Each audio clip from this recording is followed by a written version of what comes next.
Hello student, good morning to all of you. आज जो है बेटा आपका 9th और 10th क्लास में स्वागत है। तो आज जो है मैं आपको ये बताऊंगी कि कल तक जो है मैंने आपको क्या कराया था और आज का जो विषय है कौन सा विषय है, किस विषय पर जो है हम आज चर्चा करेंगे। तो बेटा मैंने कल तक जो है यानी कि आपको सबसे पहले संधि किसे कहते हैं, संधि की डेफिनेशन और संधि जो है कितने प्रकार की होती है और सबसे पहले जो है मैंने स्वर संधि के जो है कितने भेद होते हैं उनके बारे में पूरी डिटेल से आपको समझाया वेद उदाहरण देकर। ठीक है, तो आज यानी कि हमारा टॉपिक कौन सी डेट को 3 सितंबर को 2020 में जो है क्लास 9 और 10th क्लास में सब्जेक्ट हमारा क्या है, हिंदी है और जो है टॉपिक ये हिंदी ग्रामर में लेसन 5 यानी कि संधि। क्योंकि मैंने आपको सबसे पहले स्वर संधि के बारे में डिटेल्स बताई है और उसके साथ साथ मैंने आपको कल डीजी भी कराई है, क्योंकि एक साथ डीजी कराने से फिर आप जो है पजल हो सकते थे, लेकिन पहले मैंने एक ही पार्ट यहाँ पे पढ़ाया है आपको अच्छी तरीके से और उसके साथ साथ मैंने आपको कल डीजी भेज दी है। तो अगर यहाँ आपको कोई नहीं समझ में आया तो आप डीजी में भी समझ सकते हैं। तो आज जो है हम स्टार्टिंग करेंगे कौन सी, व्यंजन संधि। कौन सी, व्यंजन संधि। मैंने संधि के आपको 3 प्रकार बताए थे ना, कौन कौन से, स्वर संधि, व्यंजन संधि और विसर्ग संधि। तो स्वर संधि के जो है मैंने 5 पार्ट्स आपको करा दिए हैं, जिसके 5 भेद थे वो मैंने करवा दिए हैं। कौन कौन से भेद थे ये आपको मालूम होगा। सबसे पहले था उसमें जो है दीर्घ संधि, स्वर संधि का फर्स्ट पार्ट दीर्घ संधि, सेकंड गुण संधि और थर्ड था वृद्धि संधि। थर्ड पॉइंट वृद्धि संधि और फोर्थ पॉइंट था आपका बेटा यण संधि। क्या था, यण संधि। और जो है फिफ्थ पॉइंट था आपका आयाती संधि। तो इसकी मैंने कंप्लीट आपको करा दी और इनकी डीजी क्लास भी आपको दे दी है। तो आज जो है हम स्टार्टिंग करते हैं संधि का जो भेद है वो नंबर 2 यानी कि व्यंजन संधि। कौन सी है, व्यंजन संधि। तो सबसे पहले जो है बेटा हमारे सामने ये क्वेश्चन होता है कि व्यंजन संधि किसे कहते हैं, इनकी इसकी क्या डेफिनेशन है।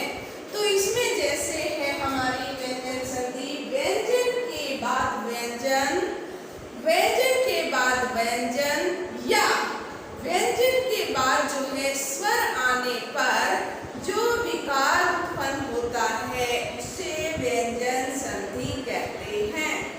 एक बार फिर सुनेंगे डेफिनेशन, व्यंजन के बाद व्यंजन, व्यंजन के बाद व्यंजन या व्यंजन के बाद स्वर आने पर जो उसमें विकार या परिवर्तन होता है उसे हम व्यंजन संधि कहते हैं। जैसे जग, जैसे जग प्लस त और प्लस न प्लस ऑन।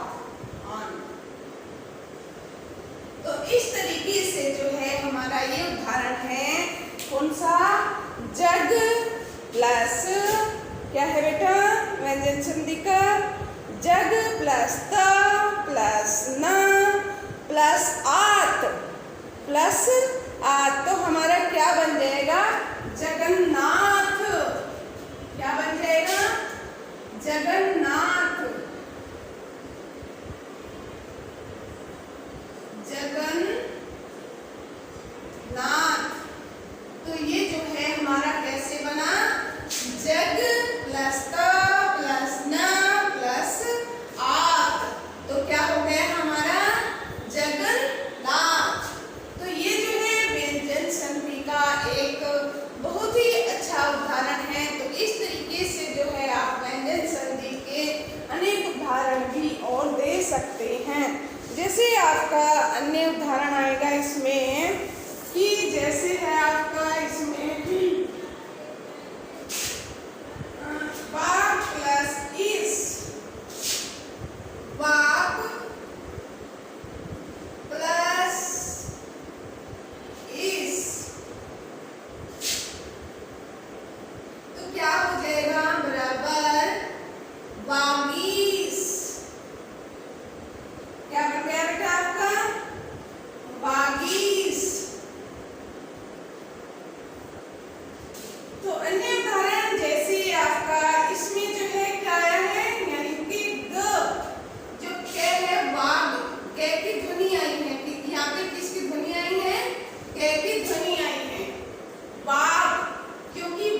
उदाहरण यानी कि अजंत। तो ये च जो है हमारी किसकी ध्वनि दे रहा है, यानी कि यहाँ पर किसकी ध्वनि आ गई है, यानी कि ज की। तो यहाँ क्या बना, अज ज का स्वर आ रहा है यहाँ पे, क्योंकि जो है ये व्यंजन के बाद व्यंजन और व्यंजन के बाद जो है ये क्या है हमारा स्वर, स्वर हो गया ना।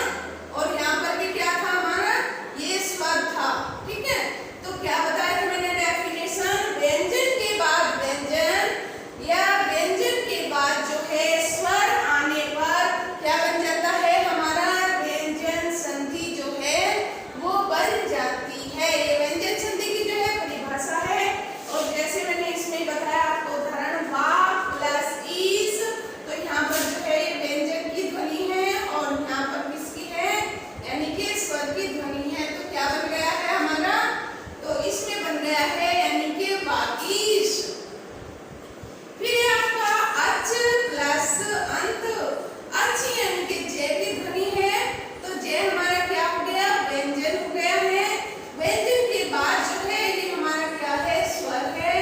तो स्वर आने पर क्या बन गया, अजंत। तो आपको ये क्लियर हो जाना चाहिए मेरे हिसाब से, उदाहरण से जो है बेटा हमारा क्लियर हो जाता है। फिर लिखिए पद योग, क्या है, षट योग, षट षट प्लस योग। क्या लिखा मैंने अभी, षट प्लस योग। तो इसमें टे जो है किसकी ध्वनि है, ड की। टे जो है हमें किसकी ध्वनि दे रहा है, डे की ध्वनि दे रहे हैं। और जो है ये हमारा क्या हो गया, प्लस व्यंजन हो गया है।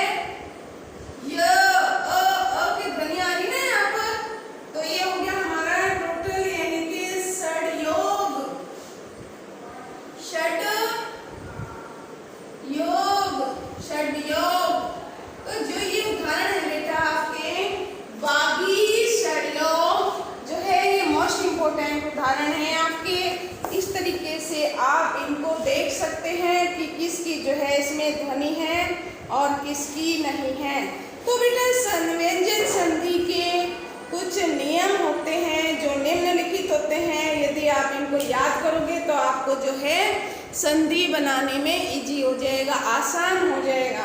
तो जैसे यदि हम किसी वर्ग के क च ट त ये के पहले दूसरे तीसरे वर्ण के बाद किसी वर्ग की यानी कि किसी वर्ग का तीसरा चौथा वर्ण हो अथवा ये रे ले वे हो या कोई स्वर हो, तो पहला वर्ण जो होता है अपने वर्ग के तीसरे वर्ण में बदल जाता है।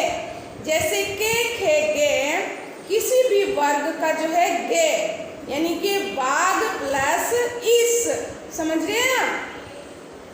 तो इसमें जो है जैसे आपका है चे छे जे का तीसरा चौथा वर्ण जो है ये जे में यानी कि जैसे हमारा बन गया अच प्लस अंत यानी कि अचंत, अजंत। ठीक है, फिर यानी कि आपका एक और मैंने षडयोग का जो उदाहरण दिया है, यानी कि इसमें षडयोग में जो है जैसे ट ठ ड या ड षड यानी कि प्लस योग, षड योग, षड योग, षड योग। ठीक है, तो ये किसके उदाहरण हुए, हमारे व्यंजन संधि के उदाहरण हैं। क्योंकि बेटा व्यंजन संधि के जो है निम्नलिखित नियम होते हैं, जो कि मैंने पहला नियम आपको बताया। पहला नियम कौन सा बताया कि के चे टे और पे के पहले दूसरे तीसरे वर्ण के बाद किसी भी वर्ग का तीसरा चौथा वर्ण हो अथवा ये रे लेवे हो या कोई स्वर हो, तो पहला वर्ण अपने वर्ग के तीसरे वर्ण में बदल जाता है, जैसे मैंने आपको सामने उदाहरण दिए हैं। ठीक है, सेकंड इसका नियम होता है संधि बनाने का, व्यंजन संधि बनाने का, सेकंड नियम है आपका वर्ग के प्रथम वर्ण के बाद, वर्ग का प्रथम वर्ण कौन सा होता है? क, और के पांचवें वर्ण में बदल जाता है, यानी कि के जो होता है वो ड में बदल जाता है। जैसे बाघ प्लस में बाढ़ में, समझ रहे हैं? यानी कि व्यंजन संधि का जो दूसरा नियम होता है वो किस में बदल जाता है? यानी कि पहले वर्ग का जो शब्द होता है, ये हमारा कौन सा था? ये बेटा हमारा पहले नियम के अनुसार उदाहरण थे, जो कि हमारा व्यंजन संधि का जो है पहला नियम था। यानी कि इसका सेकंड नियम जो है हमारा क्या है, समझेंगे सेकंड नियम को। तो इसमें सेकंड नियम है, जैसे आपका के हो गया, के जो है किसमें बदल जाएगा? ये जो है हमारा डे में परिवर्तित हो जाता है। यानी कि वर्ग के प्रथम वर्ग के बाद यदि किसी भी वर्ग का पांचवा वर्ण, एक मिनट, यदि किसी भी वर्ण का जो है बेटा इसमें किसी भी वर्ण का पांचवा वर्ण अनुस्वार आ जाए तो प्रथम वर्ण अपने वर्ण के पांचवें वर्ण में बदल जाते हैं। जैसे कै का हमारा क्या बन जाएगा? डे। क्या बन जाएगा? डे। तो बराबर में क्या आ जाएगा? बाघ। यहाँ पर जो है हमने क्या लिखा? बाघ। क्या लिखा है? बाघ लिखा है। तो प्लस में क्या बन जाएगा? में। तो इसमें मैंने डेफिनेशन क्या बताई कि पहला वर्ण जो है वो क्या बन जाएगा? पांचवें वर्ण का डे बन जाएगा। तो बराबर में क्या आ जाएगा? वार्ड में, वार्ड और में, वार्ड में। तो ये जो है हमारा के डे में परिवर्तित हो गया है। तो आपको ये जो है समझ आ जाना चाहिए कि क्या बन गया है? वार्ड में।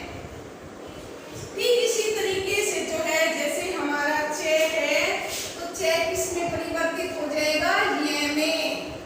ये चे जो है हमारा किसमें परिवर्तित हो जाएगा बेटा? ये में। जैसे उत प्लस नयन, उत प्लस नयन, तो जो है हमारा जो इसमें तय है, क्या है? यानी कि जो चे है इसमें उत, इसमें लिखा मैंने उत नयन, तो क्या बन जाएगा? उन्नयन। उन्नयन। तो ये जो है इस तरीके से हमारे इसमें परिवर्तन आ जाते हैं। ठीक है। नेक्स्ट उदाहरण जो है आपका इसमें पे जो है में, पे जो है वो किसमें बन जाएगा? पे जो है में परिवर्तित हो जाएगा। तो इसका उदाहरण बनता है जैसे सत, सत प्लस जो है मती, सतमती, तो क्या हो गई है? यानी कि पे जो है सम्मति बन गई है। सम्मति। तो जो ते है वो किसमें परिवर्तन हो गया? यानी कि ते किसकी ध्वनि दे रहा? प की। और ये मैं जो है हमारा यहाँ पर परिवर्तित हो गया है। तो ये यानी कि हमारे थे व्यंजन संधि का जो सेकंड पार्ट है, यानी कि सेकंड नियम है व्यंजन संधि के। बेटा इसमें भेद नहीं इतने कि जो इनके नियम ज्यादा है व्यंजन संधि के, क्योंकि स्वर संधि में क्या थे? हमारे भेद दिए गए थे कि कितने भेद हैं? 5 प्रकार के भेद दिए गए थे उसके स्वर संधि में।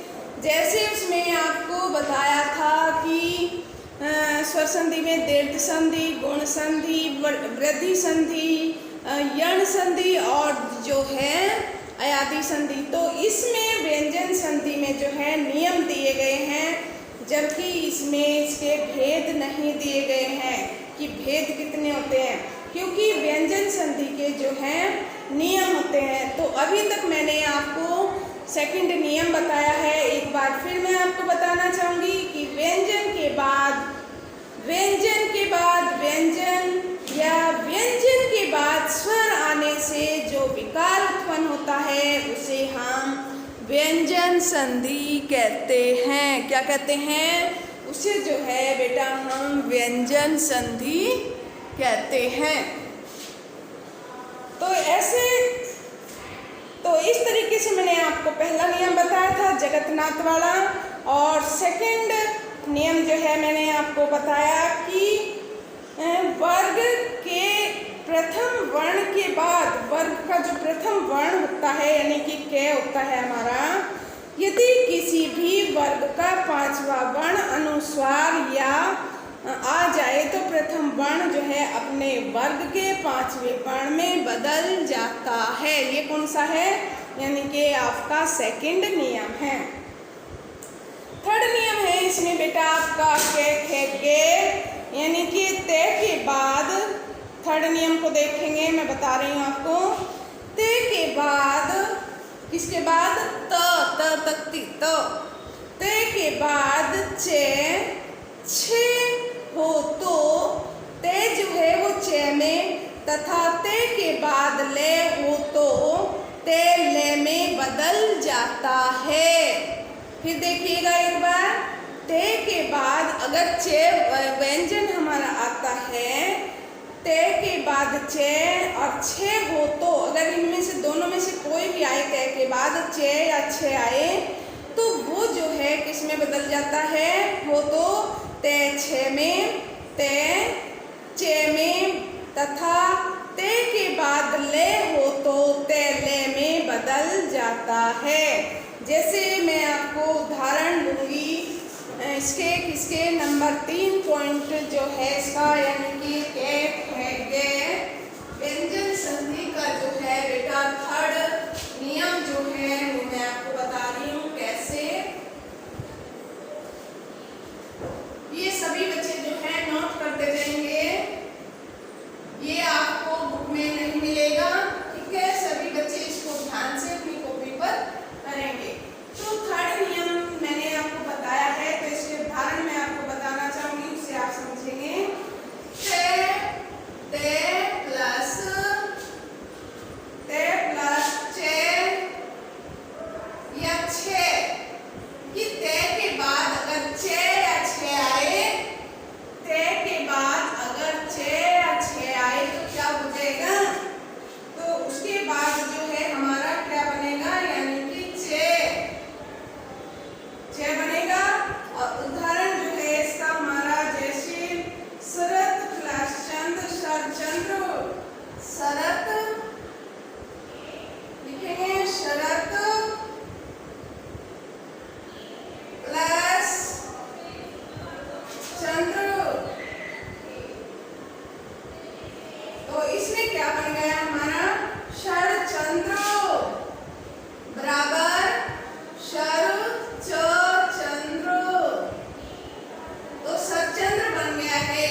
इसको साथ साथ समझिएगा और अपनी नोटबुक पर जो है लिखते जाइएगा, क्योंकि आपको ये बार बार नहीं बताए जाएंगे, आप जो है वीडियो ही देख सकते हैं बार बार, ठीक है। तो इस व्यंजन संधि को थोड़ा डिटेल से समझिएगा। इसमें मैंने अभी तक आपको 3 नियम बताए हैं। व्यंजन संधि के जो है भेद नहीं होते हैं, ऐसे इसके नियम बताए गए हैं। तो फर्स्ट नियम मैं एक बार फिर पूर्ण दोहराई करती हूँ, जिससे आपको मन पटल पर अंकित हो जाए। जैसे